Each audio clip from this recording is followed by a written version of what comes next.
Welcome back to Open Window Politics. Today we're going to be going through my latest prediction for the 2024 presidential election.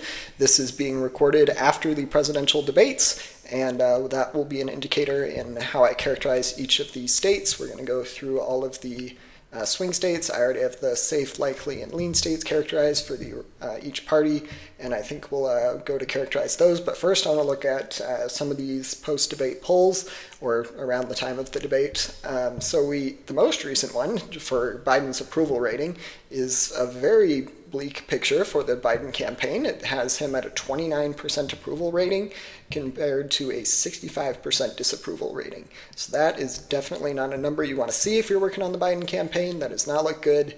And I think that the debate probably played a role in this poll and its outcome of a disapproval rating of about 35%. Then we get to this next presidential election poll here. So we have Biden v. Trump, and then in this, it's +3, but they say it's +4, so that's a little weird. But it does look like it's still in Trump's favor. And then the polls, they did a bunch of them on the 28th. There was one poll where Biden was up by 1 point, but the majority of these, there's a Trump up by 7, which I definitely don't think will be the case, but there it's probably in the realm of 2 to 3. I could definitely see being a likely scenario. So the polls are not looking good for Trump, or for Biden. They were looking not great before that, but I think this debate probably made things worse for the Biden campaign, and we'll have to see the impacts of that come November. But for right now, we're going to use that data to characterize a new electoral college map. So we are going to start on the West Coast, and then we'll just move eastward. So we start out with, we already have the safe, likely, and lean states characterized. So we will go to the state of Nevada for the first battleground state. And in Nevada, I think this is going to be a lean Republican margin, the same margin as the state of North Carolina. I could definitely see it being tilt. I think Arizona is more likely to be tilt, which is kind of interesting considering Arizona is generally less of a Democratic state than Nevada is, at least with historical election results. But I do think that Arizona is probably more likely to be a tilt. I believe both states have an abortion referendum on the ballot, so I do think that might help Biden's chances. And I think he still has a chance in Arizona, but it's getting harder and harder for him by the day. So I don't think it's, if the election were held today, I don't think the state would go to Biden. I think there's a possibility that each of those states on the Senate level end up going for the Democratic candidate, but if Biden is able to rally up the numbers, then it might be able to switch it for the Senate level too. Right now, I don't see that happening. I see both of these states, I characterize them as a Republican victory on the presidential level, and I think will likely be a Senate victory on the Democratic level.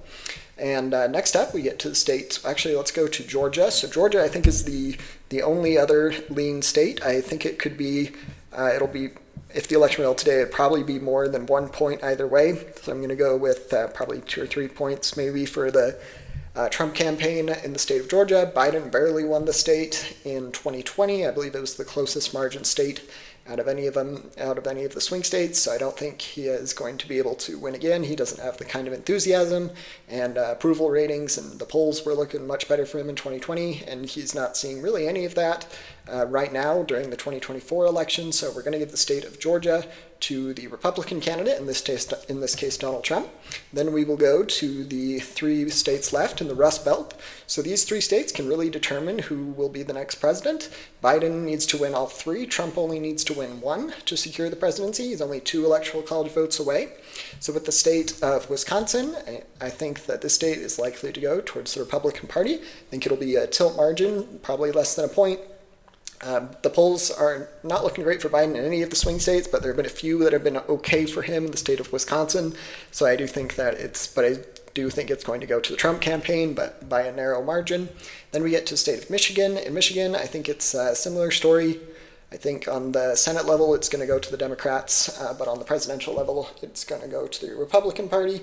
Then we get to the ever-important state of Pennsylvania. So in Pennsylvania, right now I predict it as a similar case. I think it will be a repeat of 2016, where Trump will be able to win most of, if not all of, the Rust Belt and at the moment. But we'll have to see what ends up happening in November. But for now, this is my prediction.